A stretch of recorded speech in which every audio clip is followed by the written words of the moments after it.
Банкаўскі працэсінгавы цэнтр адсправаздачыўся пра ліквідацыю тэхнічнага збою ў апаратна-праграмным комплексе. У арганізацыі заявілі, што ўсе балансы картак прыведзены ў актуальны стан. А аперацыі здзяйсняецца ў штатным рэжыме, аднак прычыны збою не агучылі. Напярэдадні кліенты Беларусбанку, Белаграпрамбанку і Белінвестбанку пачалі скардзіцца на адмоўныя балансы сваіх картак. А правесці аплаты было немагчыма. Неўзабаве банкаўскі працэсінгавы цэнтр прызнаў тэхнічны збой і паабяцаў ліквідаваць яго да 14 гадзіны таго ж дня. Аднак пасля яшчэ двойчы пераносіў дэдлайны. Чарговая публікацыя БПЦ пра беспаспяховую спробу ліквідаваць збой у працы банкаўскіх картак выклікала шырокі ажыятаж у карыстальнікаў. Сярод іншага, людзі ў каментарах прапаноўвалі спаборнічаць у адмоўных балансах. Аб'яднаны пераходны кабінет пракаментаваў прызнанне яго з боку уладаў Беларусі тэрарыстычнай арганізацыяй. У апублікаванай заяве сярод іншага адзначаецца, што гэта не мае прававых падставаў, супярэчыць міжнародным нормам і ёсць чарговым актам палітычнага пераследу і прапаганды.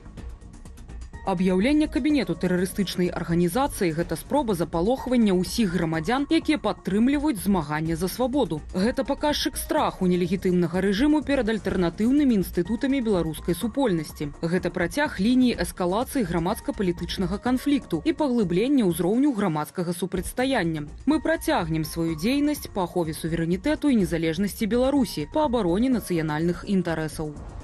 Напярэдадні Верхоўны суд паводле заявы Генеральнай пракуратуры прызнаў аб'яднаны пераходны кабінет тэрарыстычнай арганізацыяй. Дагэтуль у 2022 КДБ абвесціў АПК экстрэмісцкім фармаваннем.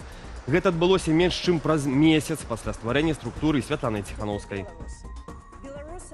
Расія працягвае абстрэльваць украінскія гарады. Уночы ад камбінаванай атакі пацярпеў Кіеў. Мясцовыя ўлады заявілі, што па сталіцы білі балістычнымі і крылатымі ракетамі, а таксама беспілотнікамі тыпу «Шахед». Паводле мэра Кіева Віталя Клічко, у выніку атакі пацярпелі як мінімум 14 чалавек. Апрача таго, ужо вядома пра 2 загінулых. Значныя пашкоджанні зазнала цывільная інфраструктура, разбураныя дахі, фасады, верхнія паверхі і ўнутраныя памяшканні жылых дамоў. Шматлікія абломкі беспілотнікаў трапілі ў нежылыя будынкі. Улады працягваюць ліквідацыю наступстваў атакі. У горадзе працуюць экстранныя службы, медыкі і ратавальнікі. Праз вялікую колькасць пажараў паветра ў Кіеве застаецца вельмі забруджаным. У выніку абстрэлу часткова перакрылі рух транспарту. У Рыме сёння стартуе 4-я канферэнцыя ў справе аднаўлення ўкраіны. Перад форумам Уладзімір Зяленскі сустрэўся з папам рымскім Львом XIV.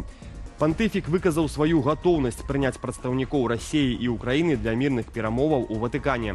Ён, як і Уладзімір Зяленскі, пацвердзіў, што дыялог ёсць пажаданым спосабам спынення баявых дзеянняў.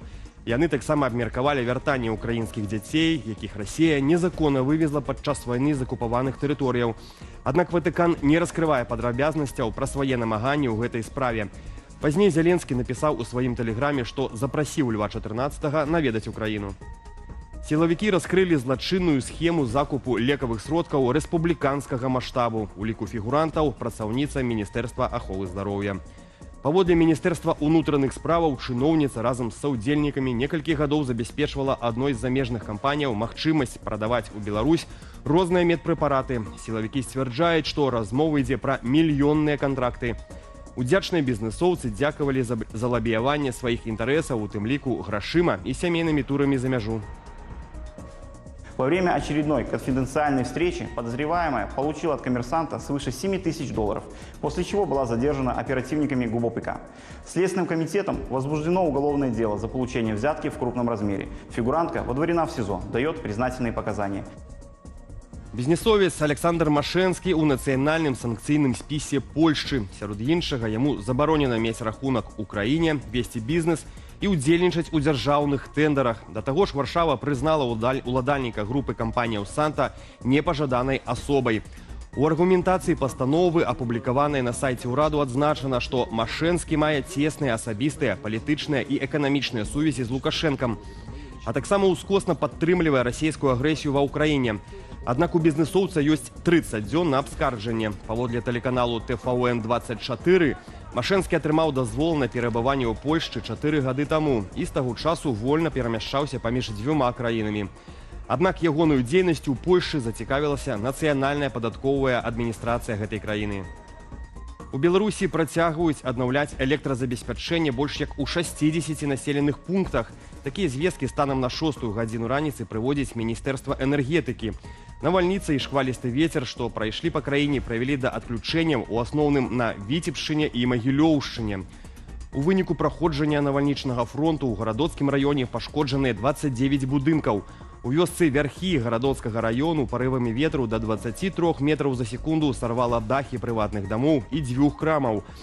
На месца здарэння прыбылі 8 адзінак тэхнікі, працавалі службы рэагавання раёну. Паводле тэлеграм-каналу «Метеовайб», з прычыны паваленых дрэваў цалкам спынялі рух на трасе Невель-Віцебск.